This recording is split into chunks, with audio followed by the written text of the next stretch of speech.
Breaking news చూస్తున్నాం. కుమ్రం భీం జిల్లా Asifabad collectorate కార్యాలయం ముందు రైతులు ధర్నా నిర్వహించారు. కేంద్ర ప్రభుత్వం పత్తి రైతులపై విధిస్తున్న ఆంక్షలకు నిరసనగా రైతులు కదం తొక్కారు. కలెక్టరేట్ కార్యాలయం గేటు లోపలికి చొచ్చుకుపోయేందుకు ప్రయత్నించిన రైతులను పోలీసులు అడ్డుకోవడంతో తోపులాట జరిగింది. రైతుల నిరసనకు Asifabad MLA khoa Lakshmi, BRS party రాష్ట్ర కార్యదర్శి ఆర్ఎస్ ప్రవీణ్ కుమార్ మద్దతు పలికారు. కాంగ్రెస్ పార్టీ ఆసిఫాబాద్ నియోజకవర్గ ఇన్ఛార్జ్ శ్యామ్ నాయక్ మరియు ప్రజా సంఘాల నాయకులు రైతులు కేంద్ర ప్రభుత్వ తీరును ఎండగట్టారు. అమాయకుల రైతుల వద్ద తక్కువ రేటుతో కొనుగోలు చేస్తున్న దళారీ వ్యవస్థను కూడా వెంటనే రద్దు చేయాలని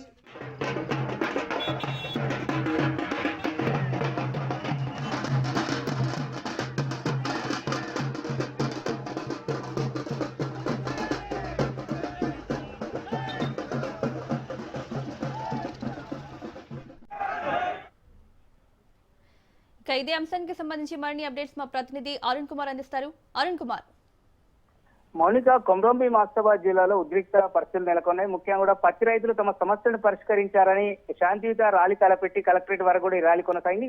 ఒకేసారిగా కూడా ఏదైతే రైతులందరూ కూడా కలెక్టరేట్ గేట్ ను దోసుకొని కూడా లోపలికి వెళ్ళేటువంటి క్రమంలో కూడా పోలీసులు అడ్డుకోవడంతో ఇటు పోలీసులకు అదేవిధంగా రైతులకైతే తీవ్ర వాగ్వాదం జరిగింది. ఒక రకంగా కూడా ఘర్షణ వాతావరణం నెలకొన్నటువంటి పరిస్థితి. ముఖ్యంగా కూడా గత కొన్ని రోజుల నుంచి కూడా సిసిఐ కొనుగోలు కేంద్రంలో పత్తి కొనుగోలు విషయంలో కూడా అనేక కొరవీలు పెట్టింది, అనేక ఇబ్బందులకు గురి చేస్తా ఉన్నారు. రైతు అయితే ఇవాళ శాంతియుత ర్యాలీ అయితే ఏదైతే చేపట్టింది, ఈ ర్యాలీకి కూడా భారీగా కూడా రైతులు వివిధ గ్రామాల నుంచి దాదాపు 300 నుంచి 500 మంది రైతులు కూడా తరలి రావడం జరిగింది. ముఖ్యంగా కూడా ఏదైతే సిసిఐ పెట్టినటువంటి నిబంధనలు, ముఖ్యంగా ఎకరానికి 7 క్వింటాల పత్తిని కొనుగోలు చేస్తాం, అదేవిధంగా కూడా కేంద్ర ప్రభుత్వం తీసుకొచ్చినటువంటి కపాస్ కిసాన్ యాప్ ద్వారానే కూడా ఈ కొనుగోలు జరగాలనేటువంటి నిబంధనలు పెట్టడంతో కూడా తీవ్ర ఇబ్బందులు ఎదుర్కొంటామని అంటున్నారు.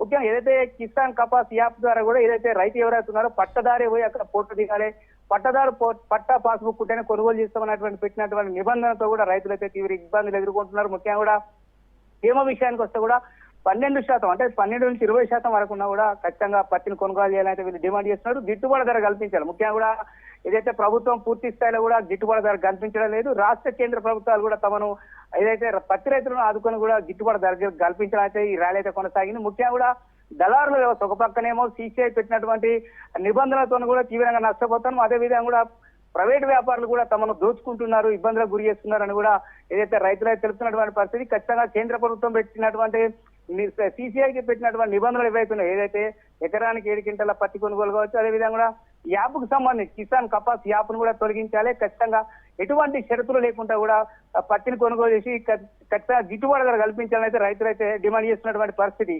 Mounika. Right Arun Kumar, thank you.